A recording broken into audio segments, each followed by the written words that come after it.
দেখুন, কলকাতা হাইকোর্টে আগে যে জনস্বার্থ মামলা আমরা দায়ের করেছিলাম যাদবপুরের ঘটনার পরে, সেখানে রাজ্যের সরকার একটা হলফনামা দিয়ে জানিয়েছিল যে বর্তমানে গোটা পশ্চিমবাংলায় কোনো স্টুডেন্ট ইউনিয়ন নেই, কোনো স্টুডেন্ট কাউন্সিল নেই। কিন্তু অদ্ভুতভাবে সাউথ ক্যালকাটা ল কলেজের ঘটনা আমাদেরকে চোখে আঙুল দিয়ে দেখিয়ে দিয়েছে।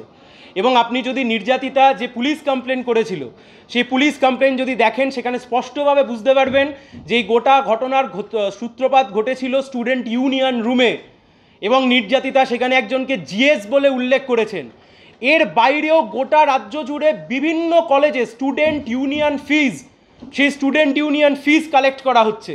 স্টুডেন্ট ইউনিয়ন কারা চালাচ্ছে? রাজ্যের সরকার, উচ্চশিক্ষা দপ্তর কলকাতা হাইকোর্টে এসে বলছে যে আমাদের এই মুহূর্তে কোনো রকমের স্টুডেন্ট কাউন্সিল নেই, স্টুডেন্ট ইউনিয়ন নেই। কিন্তু গোটা রাজ্যে স্টুডেন্ট ইউনিয়ন চলছে, স্টুডেন্ট ইউনিয়নের রুম খোলা আছে, সেখান থেকে ফেস্ট হচ্ছে, ফেস্টিভ্যাল হচ্ছে, কোটি কোটি টাকা খরচ হচ্ছে, স্টুডেন্ট ইউনিয়নের নামে টাকা উঠছে। কোথায় যাচ্ছে টাকা? সাউথ ক্যালকাটার এই ঘটনা হয়তো ঘটতোই না যদি না ওই স্টুডেন্ট ইউনিয়ন, অবৈধ স্টুডেন্ট ইউনিয়ন যদি বন্ধ থাকতো। আজকে বিচারপতি সৌমেন সেনের, মাননীয় বিচারপতি সৌমেন সেনের যে ডিভিশন বেঞ্চ, সেই ডিভিশন বেঞ্চ সমস্ত কিছু শুনে খতিয়ে দেখে, অনেকক্ষণ ধরে মামলা শুনেছেন, শুনে খতিয়ে দেখে নির্দিষ্টভাবে ডাইরেকশনস দিয়েছেন। উচ্চশিক্ষা দপ্তর আজকে রেগুলেশন জারি করে বলবে গোটা রাজ্যে, through out the state of West Bengal, গোটা রাজ্যে আজ থেকে কোনো ছাত্র ইউনিয়ন অফিস খোলা থাকবে না। I repeat my words again, আজ থেকে গোটা রাজ্যে কোনো অবৈধ ছাত্র ইউনিয়ন অফিস খোলা থাকবে না। তোলাবাজি করে যাদের ঘর সংসার চলতো, সরি টু সে, দোকান আজ থেকে বন্ধ। কতদিন পর্যন্ত এই বন্ধ থাকবে সেরকম কোনো কিছু বলা হয়েছে? দেখুন, ওখানে লেখা নেই আনটিল ফার্দার অর্ডার্স, কিন্তু যে মামলার সাথে ট্যাগ করা হয়েছে সেই মামলা হচ্ছে ছাত্র ভোট করানোর মামলা। ফলে সেখান থেকে আমরা ধরে নিতে পারি যতদিন না ছাত্র ভোট হচ্ছে ততদিন অবধি এই নির্দেশিকা জারি থাকবে। আগে তো ছাত্র ভোট করতে হবে।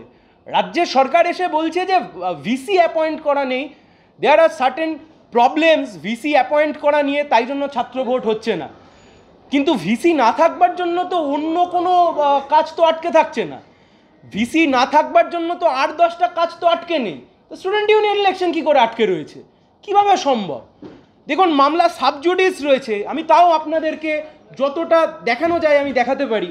অল ইন্ডিয়া তৃণমূল কংগ্রেসের ন্যাশনাল জেনারেল সেক্রেটারি ডিসেম্বর 2024, 14ই December, student union South Calcutta law কলেজকে তিনি কনগ্র্যাচুলেট করছেন একটা ফেস্টিভ্যাল হোল্ড করবার জন্য।